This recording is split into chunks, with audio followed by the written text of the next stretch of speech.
Vamos fazer agora uma divisão entre software, mas entre software básico, software utilitário e software aplicativo.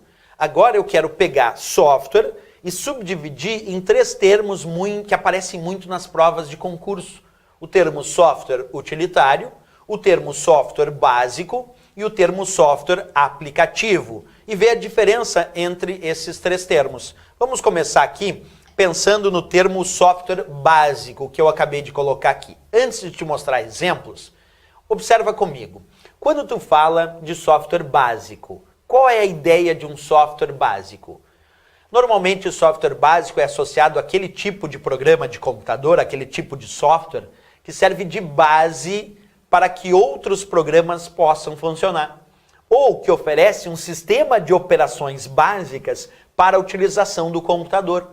Então o software básico é chamado assim quando ele serve de base para que outros programas possam funcionar, ou quando ele fornece um sistema de operações básicas para a utilização do computador. Aí ele tradicionalmente vai ser conhecido como software básico. Beleza, vamos aos exemplos aqui, ó. Windows e Linux. Como a gente já viu em aula, o Windows e o Linux são exemplos de sistemas operacionais. O Windows é um exemplo de sistema operacional e o Linux também é um exemplo de sistema operacional. Vamos pegar um deles, vamos pegar o Windows, só para te bater um papo aqui comigo, certo? Pensa bem no teu computador aí com o Windows instalado. Quando tu liga o teu computador, tu não espera o Windows carregar para depois utilizar os outros programas? Pensa comigo, tu ligou o teu computador e ficou esperando o Windows carregar. Depois que o Windows carregou, e agora tu digitou lá, escolheu o teu nome de usuário, digitou a tua senha e entrou na tua área de trabalho, então fez o teu logon na tua seção de usuário do Windows, agora tu tem lá um monte de ícones com vários programas para utilizar e tu resolve usar o Word. E agora tu está usando o Word como edição de texto. Te pergunto, tu primeiro esperou o Word carregar para depois usar o Windows? Ou na verdade tu primeiro esperou o Windows carregar para depois usar o Word? Ah, professor, lá em casa eu ligo o computador, espero o Windows carregar e depois é que eu vou usar o Word.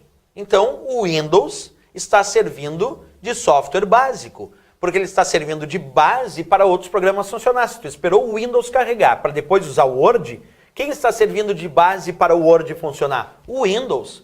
Porque se tu esperasse o Word carregar para depois usar o Windows, então quer dizer que o Word seria software básico, mas não é assim que acontece. Percebe? Tu espera o Windows carregar para depois usar o Word, para depois usar o Excel, para depois usar o PowerPoint, para depois usar outros programas. Isso quer dizer que o Windows é software básico porque ele serve de base para que outros programas possam funcionar. Assim é com o Linux também. Quem tem no seu computador instalado o sistema operacional Linux, espera o Linux carregar para depois usar os outros programas. Então o Linux, que é sistema operacional, também é software básico. Então quando é sistema operacional, nós chamamos de software básico porque eles servem de base para outros programas funcionarem. Ou ainda, eu poderia dizer que o software básico fornece um sistema de operações básicas para a utilização do computador. Claro, observa, um sistema operacional fornece um sistema de operações básicas para a utilização do computador. Por isso o nome sistema operacional, porque fornece um sistema de operações básicas para a utilização do computador. Então o próprio nome já diz, se ele fornece um sistema de operações básicas para a utilização do computador, o sistema operacional é software básico.